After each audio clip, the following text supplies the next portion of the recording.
On this edition of In the Life, partners face the aftermath of 9/11. He went back in Tower 2 to make sure everyone was out, and that's when Tower 2 collapsed. A high school program changes lives. Plus, Harvey Fierstein gets serious about coming out. Settle down, people. All this and more on In the Life, America's gay and lesbian cultural news magazine.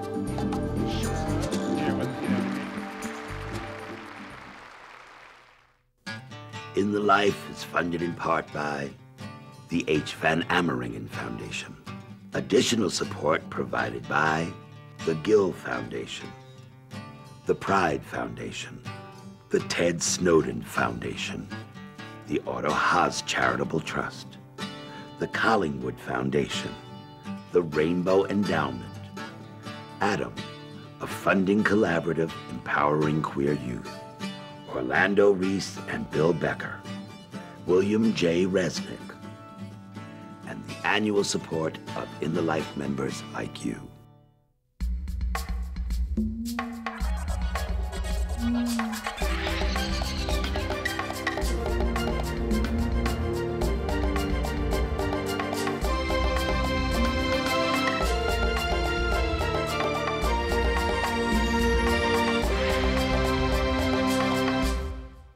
Welcome to In the Life. I'm Katherine Linton. High school is an emotionally challenging time for any teenager, but for gay youth who are often ostracized and isolated, both at school and at home, the experience can be devastating. Studies have shown an alarmingly high number of these kids are victims of verbal harassment, violence, and even suicide. But on this edition of In the Life, we'll visit a high school program in Los Angeles where gay and lesbian teens are actually finding support. And other students and staff are learning lessons about tolerance. We'll spotlight an award-winning documentary about a transgender romance and the tragic consequences of intolerance. Andy Hum is out and about, and Harvey Fierstein wants you to come out. But first, correspondent Jonathan Capehart meets the domestic partners of 3 9/11 victims. Not only do they continue to grieve the loss of their loved ones and struggle to make sense of life after September 11th, they are now facing another battle. In the aftermath of September 11th, Americans reached into their wallets, giving to charities in unprecedented numbers. But who decides how these funds are dispersed? And how are gay and lesbian families being treated? Next, we meet some Americans who are not only having to cope with the loss of their life partners, but also with the burden of having to prove that their relationships were valid. The morning of September 11th started just like any other ordinary day. We got up at our usual time, had breakfast. Tony was ready to go around about 8:30, and I guess it was probably about 8:33 that, I gave him a hug, kissed him, told him I loved him, and said goodbye, and he gave me a kiss and told me he loved me and said goodbye. And he walked out the door. He was in the concourse having coffee, his second cup of coffee for the morning. He felt the first tower get hit and went back upstairs to Tower 2 to begin the evacuation process. So his security team, which is 6 of them, they got 3,700 Morgan Stanley employees out of the building unharmed before the second plane hit their tower. And then he went back in Tower 2 along with the firemen to make sure everyone was out. And that's when Tower 2 collapsed. So I know that he was in the building when the tower collapsed. And unfortunately, all that news came to me on that Friday, September 14th, which was our 26th anniversary. Morning of September 11th started as usual. We had a running joke, but I always meant it for traffic. And I said every morning, don't let the bastards catch you. But that day they got her. And I had heard on the television that the first plane had gone into the World Trade Center. And then the second plane went in. And I called her at the Pentagon because they don't always get transmissions. And so we talked about it. And decided that, yeah, the world was a little crazy. said, I'll see you tonight.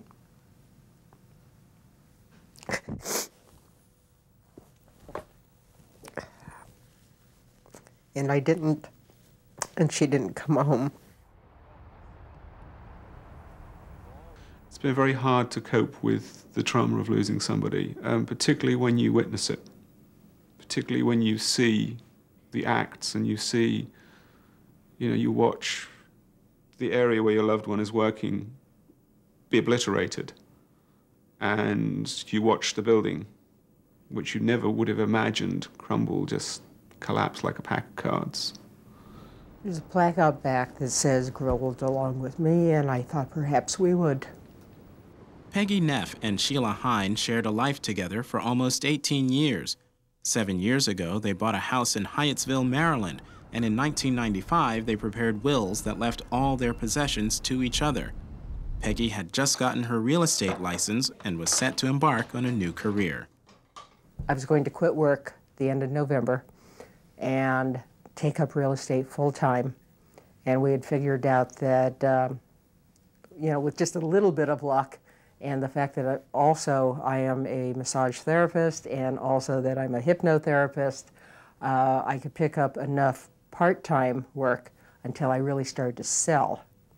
And she would carry the majority of the bills until then. But instead of facing a future with Sheila, Peggy was suddenly alone and without the safety net that would have been provided to a married couple. Well, the panic sets in because I had already given notice, and I realized that on my salary alone, I could not maintain this house. I relied on Wesley so much for everything, for the financial stability, the monitoring of my finances, since that's not one of my strong points. Looking at the future began to get very scary. Thank goodness that things have begun to fall into place. I've received some assistance from the agencies that have been available. Immediately after the attacks, the country came together and contributed to help the victims of the attacks, large relief organizations like the Red Cross. Because there are no legal connections to our relationships, we were afraid that some of these agencies would not treat gay people fairly and equally in distributing these relief funds. This poor woman who met me first said, "Who have you lost?" I said, "I've lost my partner." And she immediately said, "What's her name?" I said, "No, I lost my partner." And she said, "Oh, what was she called?" I said, "I'm a gay man." And she was very embarrassed. But that's just an indication she was not attuned to the fact that gay people were suffering along with heterosexuals in this tragic event. Even those charities and relief agencies that have been officially welcoming, we've had to work with them to get them to train their people and make sure everyone understands what that policy is. While many agencies open their doors to gay and lesbian families, providing much-needed short-term relief for things like mortgage or rent payments, many kinds of long-term assistance will not be accessible to same-sex partners. Marriage brings all of these rights and protections to a couple. When a person who is married died, their spouse has all kinds of automatic protections to inherit the vast majority of the individual's estate, the ability to bring a lawsuit to sue anybody who might have been responsible for that death. Those are the two really important ones. Advocacy groups like the Empire State Pride Agenda were instrumental in getting New York Governor George Pataki to issue an executive order granting the surviving partners of gay victims equal benefits from the state's Crime Victims Board. Tomorrow, I'm signing an executive order changing that functioning of the Crime Victims Board so that gay and lesbian couples will not undergo that type of discrimination. Unfortunately for Peggy Neff, Governor Jim Gilmore of Virginia was not as sympathetic. I got a very nice letter back from them saying they were terribly sorry about the loss of my friend, but according to laws of descent, that they could only give to blood relatives or spouse.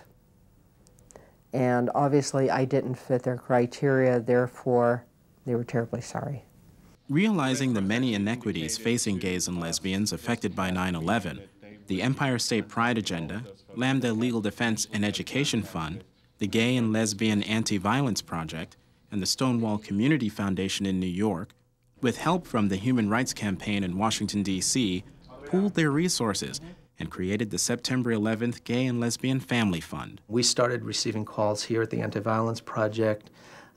People at Lambda also started receiving calls, and people at the Human Rights Campaign as well as the Empire State Pride Agenda were all receiving calls from people who wanted to do something specifically for lesbian and gay victims. So money, unsolicited, started coming, and before we knew it, there was about $190,000 that had been raised. The Gay and Lesbian Family Fund dispersed its monies equally between all families whose applications were approved. Peggy Neff, John Winter, and William Randolph each received an initial check for $4,000. The gifts that we can give can in no way make up for what they won't be getting from workers' compensation or from pension funds that spouses will automatically be entitled to, which is, can be upwards of hundreds of thousands of dollars. So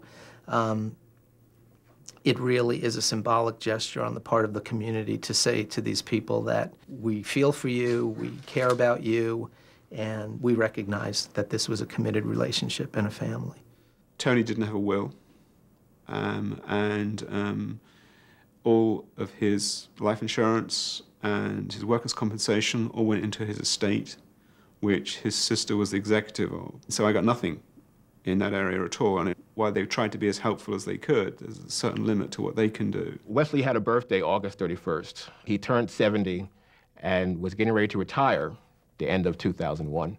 So he found that as part of the sort of retirement process. Now that I'm not working, I can sort of focus on this will thing. So we had talked about it. But less than 2 weeks later, Wesley was gone. Without wills, both William and John are considered legal strangers to their late partners and will most likely be ineligible for the federal government's September 11th Victims' Compensation Fund.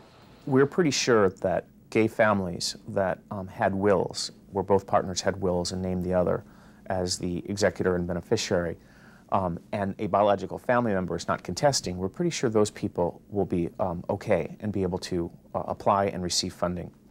We're much more concerned about those families that did not have wills. Obviously, many, many young people died, and just, when you're 20, 30, 40 years old, you just don't think of wills. Because we had wills, what I will be doing is filing as personal representative for her estate when I file for the Federal Compensation Fund, and consequently, yes, I will keep the house. I will keep the house also because Sheila's mother, thank God, likes me. She considered us a real couple and has offered all of the help that she can give also if I need it. These federal funds, the average check they're predicting will be $1.6 million. That would go to a spouse automatically. For us, it's up in the air. We have to plead our case. We don't know who that money will go to. These stories provide powerful examples of the need for gay and lesbian couples to legally protect themselves. Like Peggy, William has been able to remain in the home that he shared with his partner. But because John lacked a legally recognized relationship to Tony, he's been forced to move out.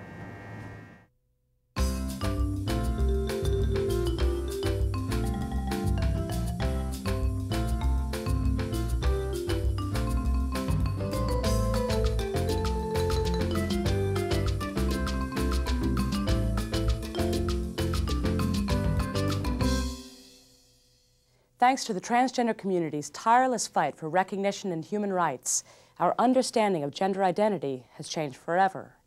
Our next segment is about Kate Davis's groundbreaking documentary, Southern Comfort, named for the transgender conference held every year in Atlanta. Southern Comfort focuses on the life of Robert Eads, a female-to-male transsexual, and his love affair with Lola Cola, a male-to-female transsexual. In a bitter, ironic twist, Robert is suffering from ovarian cancer when the two meet. Director Kate Davis captures the final months of their tender relationship. I first met Robert Eads at a female-to-male convention, and here came this cowboy kind of guy with a pipe and a hat and boots, and had incredible stories to tell. He had a lot to say about his medical situation. He was philosophical about it. I have terminal cancer. I have cancer of the cervix and the ovaries, of the uterus. And it's kind of a cruel joke. That last only part of me that was really female is killing me. In Southern Comfort, Robert's really open with the camera, and the audience feels pulled in to a very intimate situation with him. Actually, it was hard for him to make this film. And I often asked him about where his anger lay. I mean, here were these doctors that turned him down for treatment and all that. And he just wasn't. He just saw things a little bit more broadly and understood that the world had a far ways to go in terms of us in general understanding that it's okay to be different. At the beginning, I perceived it as a story of prejudice. However, when Lola became a part of it and I saw there was a spark between them, I latched onto that as really being, in a sense, the primary upfront story. He could be, his legs would be all given out on him, and, you know, he's using the walker, and he'll insist on taking the trouble to open my door for me. That's cute. In addition to Lola, we meet Robert's close community of transgender friends who were also willing to risk coming out on camera. I hoped, above all, that Southern Comfort could create a picture of this transgender community as just being a group of people who are much more like all of us outside the community. I thought the minute it gets too political, then it becomes a diatribe or telling the audience what to think, and a lot of people might not want that to begin with and would turn the channel. Kate's instincts about the film were right. Southern Comfort won the Grand Jury Prize for Best Documentary at the Sundance Film Festival in 2001 and has gone on to win numerous other awards around the world. The film debuts on HBO in April 2002. The hardest part was becoming so close to my subjects and breaking all those rules, and in terms of keeping a distance as a filmmaker. And so as I grew so close to Robert, it became incredibly hard to separate my roles. Producer, friend, and sometimes I just put down the camera, you know, and give him a back rub, and the friendship really came first at the end. It was really my discretion to turn off the camera if something was sort of too hard to watch. As Robert's illness progressed, it was his dream to live long enough to attend one more Southern Comfort conference with Lola at his side. Now it's our turn. It's our turn to stand up and say, hey, I have the same dignities, I have the same indignities that you have. I deserve to be treated like anybody else. The main reasons that he chose to participate in this and divulge his life on camera had to do with wanting to change people's minds and open their hearts and reach a general public and defy stereotypes that many people have about what a transgender person is. And the main thing, yeah, she tells me, don't hold on for me. And yet I can't help but hold on for her. I remember Robert saying that if this film could just help save one person's life or open one straight person's mind, then it'll be worth it. Growing up as an African-American man, I've had to face many different challenges, many different forms of adversity and discrimination. Playing the character of Keith Charles on 6 Feet Under, HBO's new show, I play a gay cop. And choosing this role has opened my eyes to a whole nother form of discrimination that plagues our society. I really believe that it's fear-based. I challenge all of us to not allow fear to keep us in a very stagnated and isolated place, but to challenge us to open ourselves up and not point fingers at things we don't understand. We're all here trying to contribute to society in a very positive way. And I would ask that you try to accept people for who they are and what they are, even if you don't understand it. I'm Mathew St. Patrick, and you're watching Inner Life.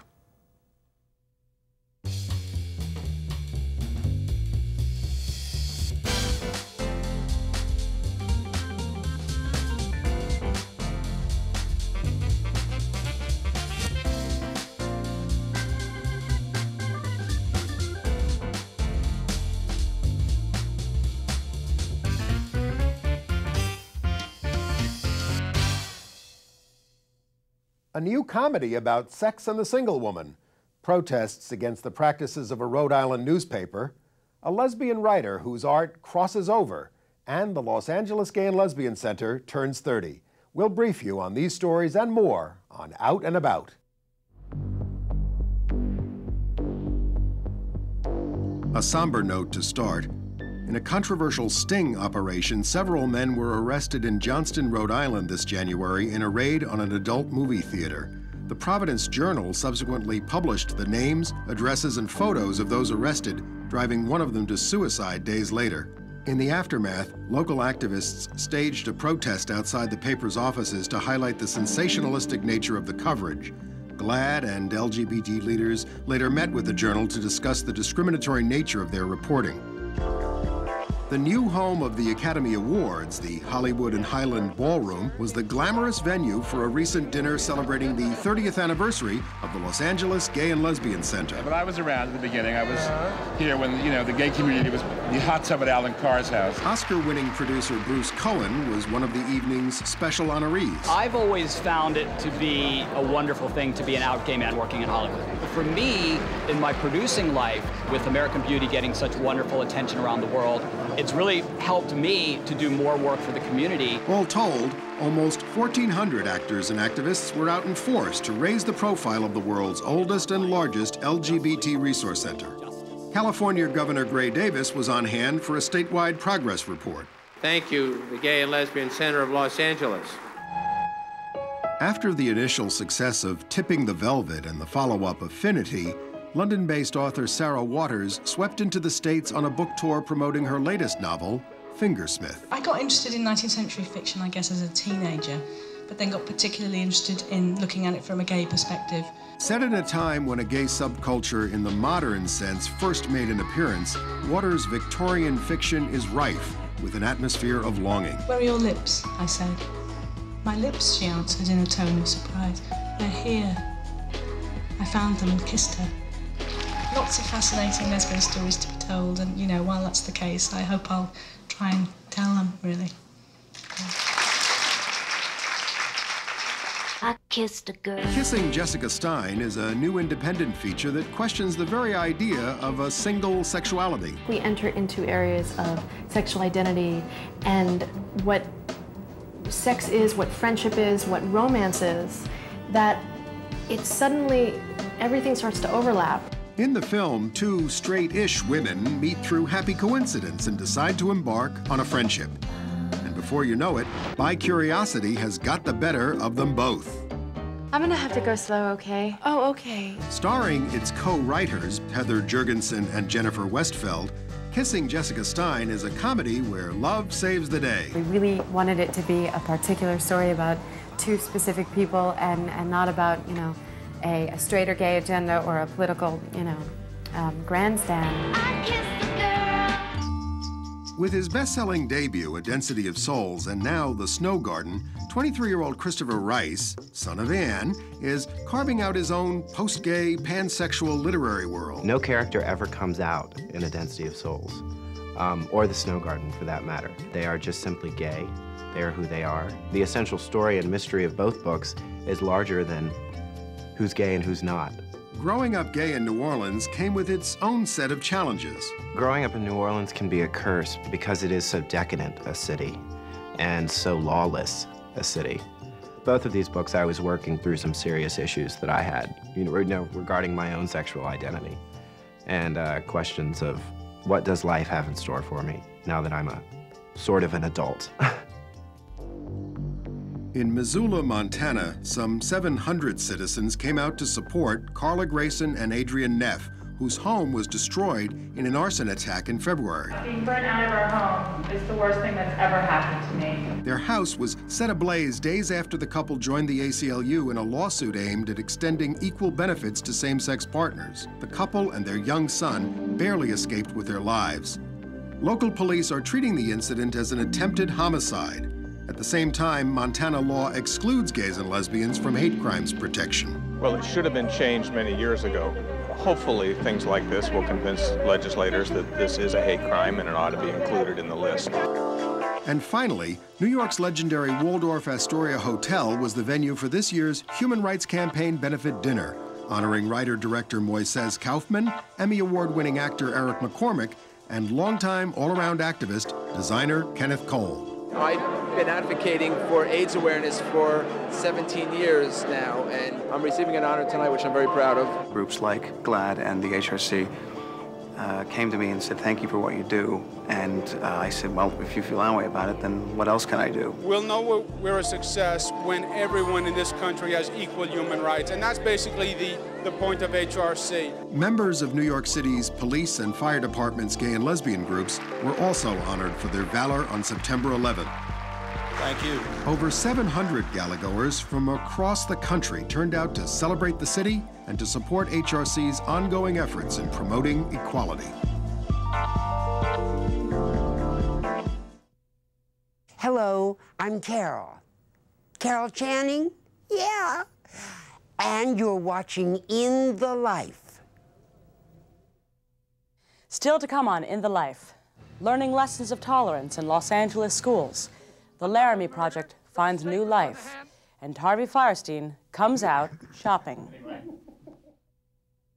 In March, the film version of The Laramie Project premiered on HBO with an all-star cast, including Christina Ricci, Peter Fonda, Steve Buscemi, and Laura Linney. In the Life covered the original stage production in June 2000. Writer-director Moises Kaufman and members of his Tectonic Theater Company had traveled to Laramie, Wyoming to learn more about the place where Mathew Shepard lived and died.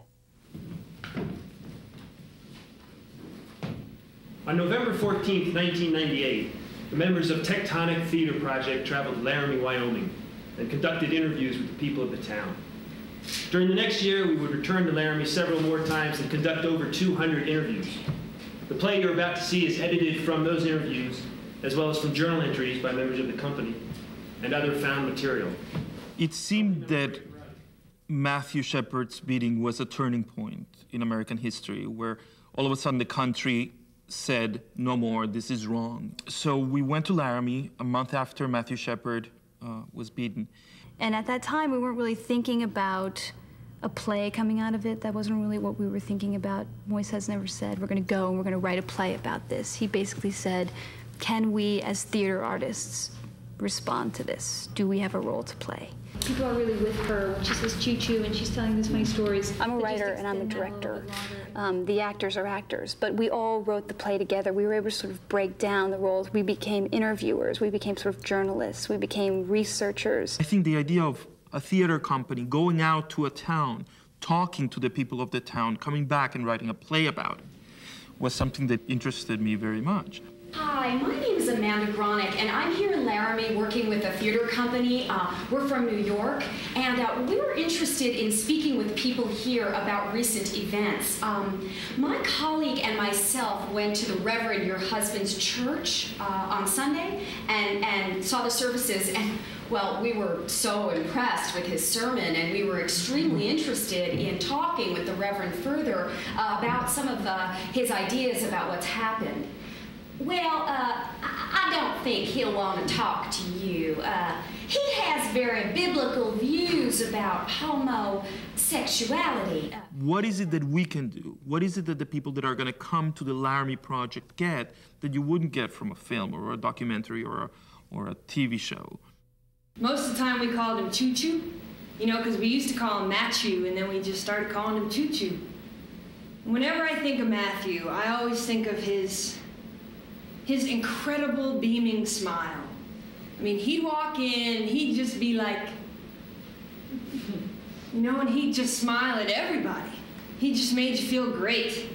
Going to Laramie for us as a company was a very, very scary proposition. When we drove into Laramie, it was about at dusk, and there was like dead silence in the car. All of the joking and the laughter was gone. We pulled into this parking lot. We had to sit there for a moment and kind of deal with the fact that we did feel really frightened.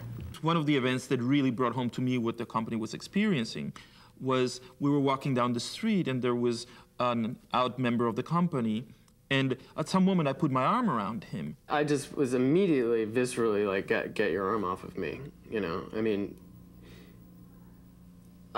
You know, a gay guy had just been killed in this town, like, the month before this happened.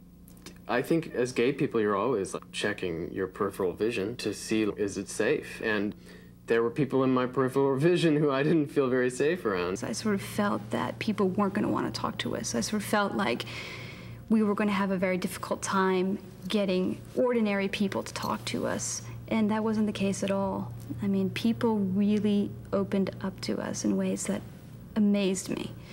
There was a very warm reception, and I was not anticipating that at all. Mathew Shepard has served us well. Do you realize that he has served us well? And I do not mean to condemn Mathew to perfection, but I cannot mention anyone who has done more for this community than Mathew Shepard. There were some really remarkable people that we spoke to. And, you know, I had preconceptions about this little town in the West and how much more sophisticated and humane and wonderful I was than these people. And that wasn't what I found at all. And for the first time, people that would not otherwise be talking about gay rights or about education or what are we teaching our children or why is there this violence in this culture, were forced to talk about it. Well, the news reports started trickling in on Thursday, but no names were mentioned. The brutality of the crime was not mentioned. All that was mentioned was that there was a man, a Laramie man, found beaten out on the prairie, basically. Later on, in my office, they mentioned his name. It was like, oh my God, that's not the Mathew Shepard I know. That's not my student. That's not this person who I... Once the many hours of interview material had been edited down to a working script, the Laramie Project had its world premiere at the Denver Center Theater. The production garnered enthusiastic response from audiences and critics alike.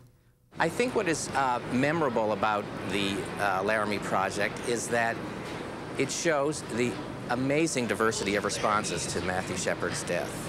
You get to meet real people talking about how it affected them. I think that's what audiences will respond to.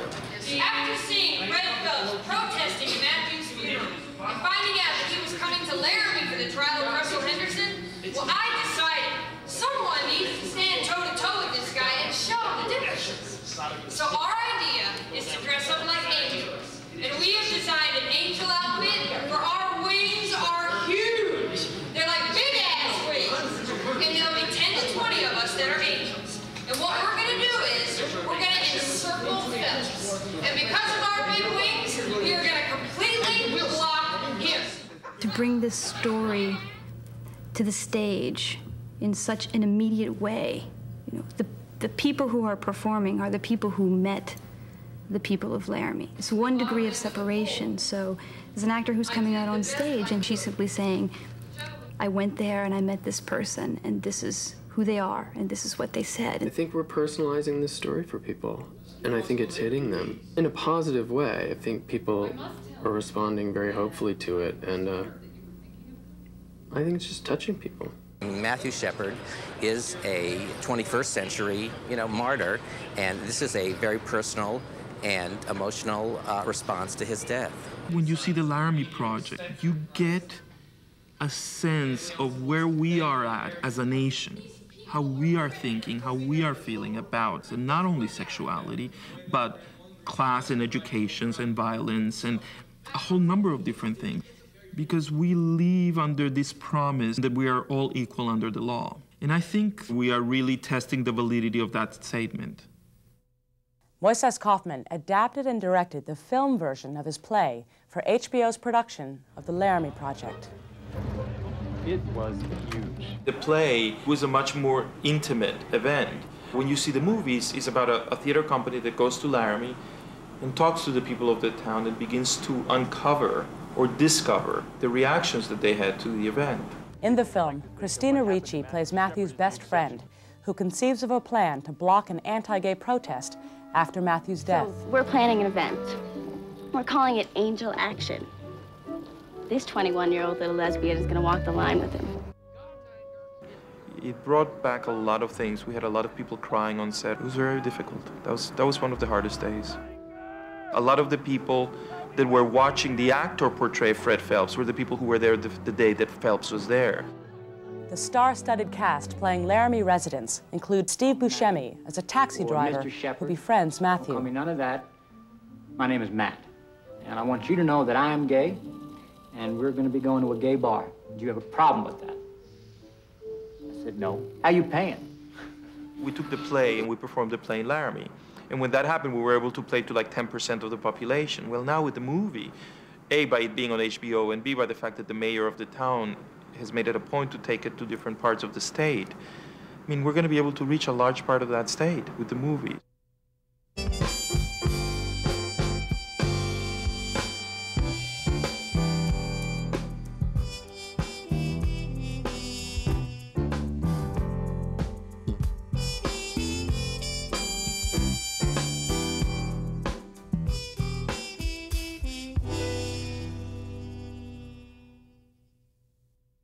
In 1984, Dr. Virginia Uribe, a teacher at Los Angeles' Fairfax High School, witnessed an incident of harassment against a gay student, which disturbed her so deeply that she decided to take action.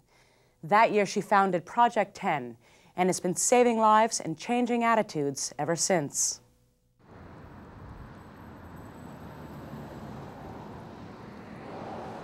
The vision of Project 10 is that gay, lesbian, bisexual, transgender students will be able to go to school in a safe and respectful environment. It seems like not much to ask. It's what we ask of education for all of our young people, but that's very difficult to achieve for our gay and lesbian young people.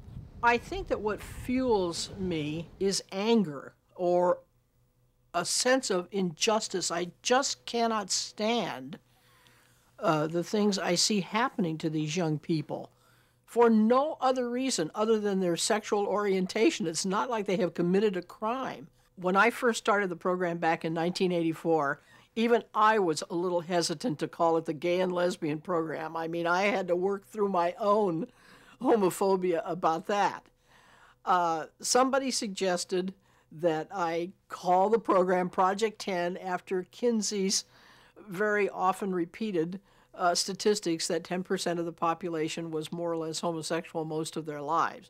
So I just adopted the name Project 10. We started out with maybe 6 students, and inside of 2 or 3 months we had 30 students that were meeting once a week. The minute other people in other high schools started hearing that we were doing something for gay, lesbian youth, we started getting phone calls, and so there was just sort of like an automatic development of this program to other high schools. In 1988, 4 years after Project 10 was founded, the Traditional Values Coalition launched an attack against the program, attempting to withhold all state funding for the Los Angeles Unified School District if the district didn't agree to immediately put a stop to Project 10.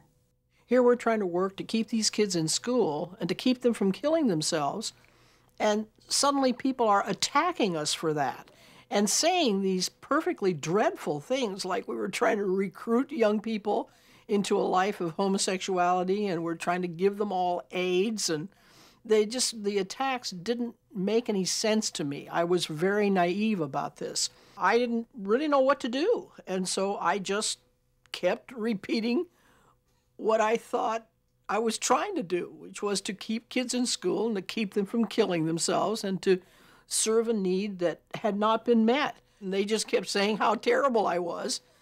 The conflict resulted in a day-long hearing in Sacramento with over 80 speakers from both sides testifying. In the end, the school district reaffirmed its support of Project 10, and the Traditional Values Coalition was defeated. Ironically, the publicity generated by their campaign to defeat Project 10 actually resulted in huge rewards for the program. We got tremendous letters of support, letters that were many of them very compelling in the stories that people revealed about themselves. And the other thing that happened was that people started sending us money. So much money, in fact, that Dr. Uribe formed a nonprofit organization called the Friends of Project 10 to support and supplement the work of the program. As time has evolved, we see that there really isn't a whole lot of money that the district is going to cough up to give to this program. And through the donations, we're able to provide, do programs and projects that the district won't pay for. In 1998, Dr. Uribe retired from the program in order to run the Friends of Project 10 full-time. Her replacement was her long-term partner and Project 10 board member, Gail Rolfe, who had already been deeply involved in the program for 10 years. I could see that through my own teaching experience. The gay kids were dropping out of school. The gay kids were running away. The gay kids were attempting suicide. Even when I started up my support groups, the average student had already attempted suicide 3 times by the time they got into high school. And these are kids that either identified as gay or lesbian, or they were struggling with their sexuality. I knew this was a serious problem. My typical day goes like this. I get to work, and the phone starts ringing, and the adrenaline starts going, and all I can tell you is that I operate totally on adrenaline. I just work straight through, nonstop. The phone doesn't stop. Emails don't stop. The problems don't stop. It just goes on and on and on. As Project 10's only paid staff person, Gail is responsible for the training of all Project 10 coordinators in each school and is the district's troubleshooter when problems arise involving LGBT and questioning students. As simple and silly as this may sound, one would think that if a teacher hears somebody call another person faggot, they would know how to respond to that, but so often those comments go ignored. When the teachers allow for that verbal harassment, it creates a very distrustful relationship. Those students don't trust the teacher, and ultimately the environment in the classroom becomes so uncomfortable and so unsafe that oftentimes kids just stop coming to that class. And ultimately, if it's a pervasive thing that goes on throughout the school, they just simply stop coming to school. Some of the strongest testimonials in support of the program come from Project 10 students themselves. We spoke with Jesse, Angie, and Josh about the first time they went to a Project 10 support group meeting in their respective high schools. I thought, what am I going to see in this room? You know, a group of freaks or what? And it was completely the opposite. It was young people that were gay, lesbian, bisexual, and I couldn't believe it because that was the first time I had ever met young people that identified with being either gay, lesbian, or bisexual, and it was amazing to me, but it made me feel good. A good friend of mine said, "Hello, my name is John and I'm gay." And I was so taken back by this because I had never been able to say my name and immediately after say I was gay. It was just unheard of. It was so uncomfortable for me to say, "Hi, I'm Josh and I'm gay." And for me to see that was the immediate change and realizing how comfortable I could now be with being gay. It was great. It was empowering just to see them be themselves and be out and feel good about it because I was feeling miserable at that time. We had meetings every week, and it was emotional every time, and we laughed so much, and we cried together. We had so much fun that we laughed until we cried. I don't think anybody enjoys, having gum in their hair during lunchtime or having rocks thrown at you after you're walking, home or to school. Going to my counselor and saying, I'm getting harassed in school, I'm getting rocks thrown at me, I'm getting all these different things. And her saying, you brought it upon yourself, completely cut the trust that I ever had in a teacher or in a counselor or an administrator. And worst of all, I couldn't tell my parents all the discrimination I was experiencing at school. So that made things even more difficult. We gave each other advice on everything, relationships, family, dealing with parents, and, helping each other out just through everything. Project 10 is finally a group where a student could go and ask questions and receive answers and information that will link them up to other students, and essentially knowledge is power. The Friends of Project 10 continue to sponsor a number of larger events open to students from across the state. At the Models of Pride conference each year, 500 young people come together to attend workshops and to meet others like themselves. And the Lesbian and Gay Prom, seen here in the 1993 documentary Live to Tell, brings 350 LGBT youth together to celebrate in a safe and affirming environment. From the perspective of the kids, there's just such energy, such excitement, and such a sense for them that they have a safe place to really express who they are. The boys come with the boyfriends, the girls come with the girlfriends, and many of the young people even come by themselves. They feel that safe and that comfortable knowing they will be with their own kind and be accepted and not be harassed. It's just a wonderful freedom of expression and a sense that they can be in a safe place and have a darn good time. One of the program's leading advocates is the president of the Los Angeles Board of Education, Caprice Young. If you don't feel safe at school, you're not going to learn at school, because you're not going to be thinking about what you're studying, you're going to be thinking about whether or not you're safe. And Project 10 gives kids a place to confront the questions that they have themselves about their sexuality and their personal identity in an environment that's safe and supportive and allows them to be whoever they are. I've had many friends that that started going to Project 10 depressed, suicidal, and I mean now their grades are all up, and you find people there that you can have things in common with, and it's hard to find it if you're out on your own. So Project 10 has given me a connection, a group of students that I can share for the rest of my life and become friends and colleagues with. And it has also linked me with other institutions such as Teen Line. I think Project 10 was the parent, the teacher, the mentor, and also the person that you can trust in. That's what Project 10 meant to me. That's what Project 10 was to a lot of us. And if it wasn't for that, I think a lot of us would have ended up dead. A lot of us would have killed ourselves.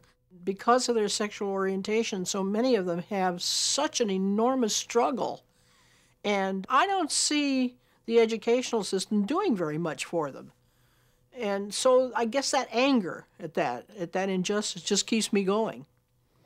Because I really feel as long as I have a breath in me, I'm going to be fighting this fight.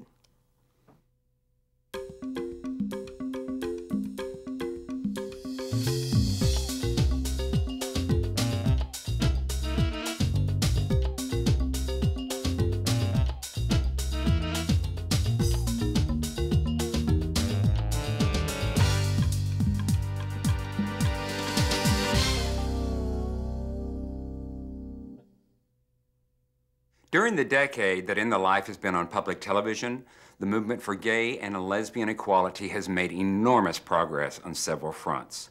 According to the Gay, Lesbian, and Straight Educational Network, or GLESSN, the country's first gay straight student alliance was formed in 1989.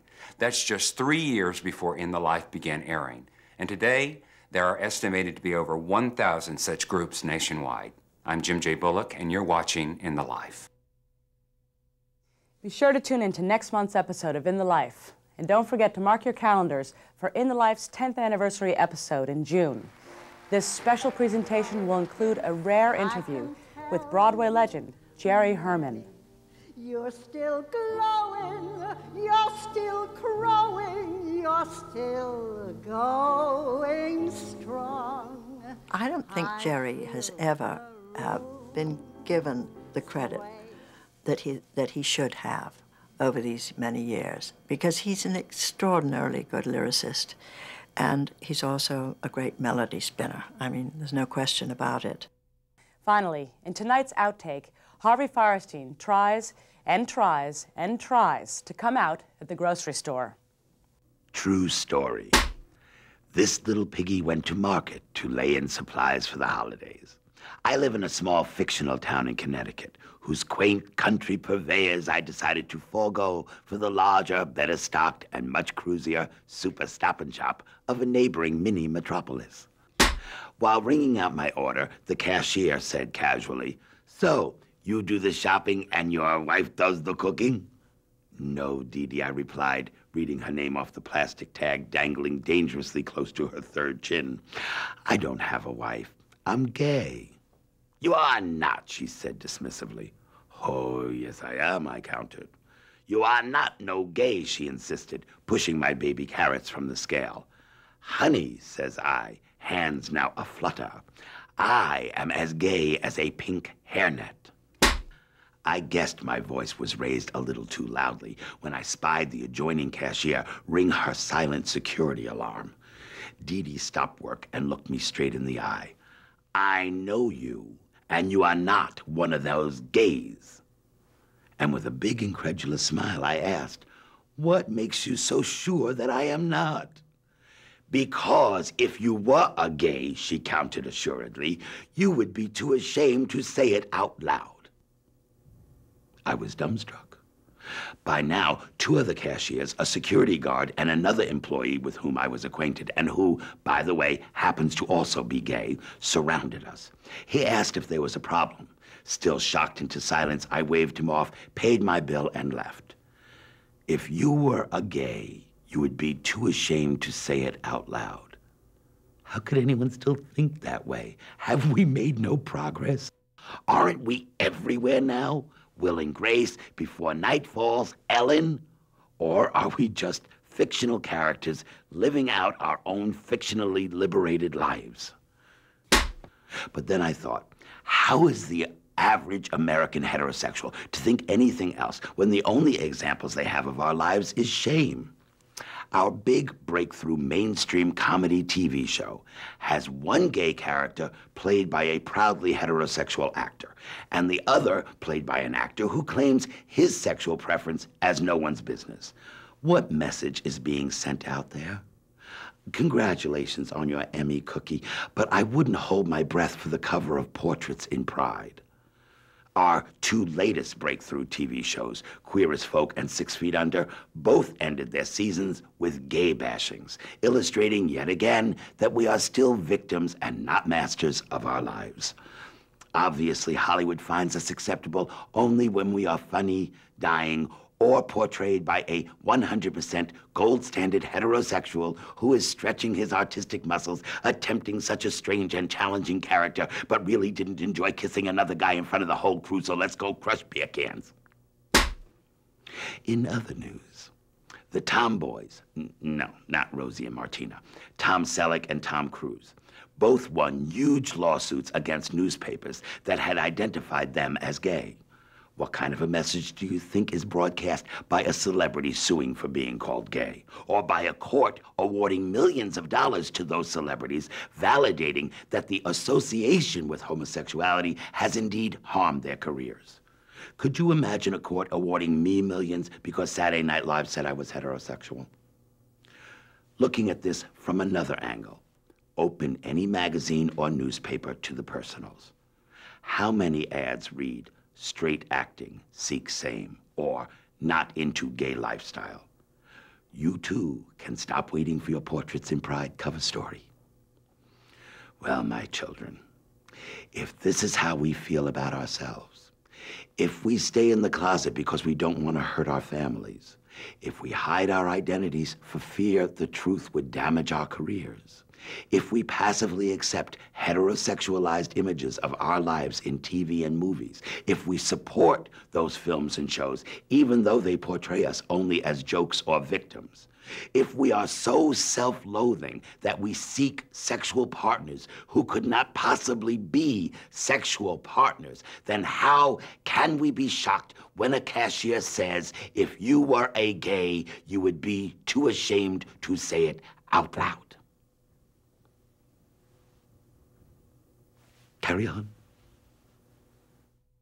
From all of us in the life, thank you for watching, and we'll see you next month.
In the Life is funded in part by the H. Van Ameringen Foundation. Additional support provided by the Gill Foundation, the Pride Foundation, the Ted Snowden Foundation, the Otto Haas Charitable Trust, the Collingwood Foundation, the Rainbow Endowment, Adam, a funding collaborative empowering queer youth, Orlando Reese and Bill Becker, William J. Resnick, and the annual support of In the Life members like you.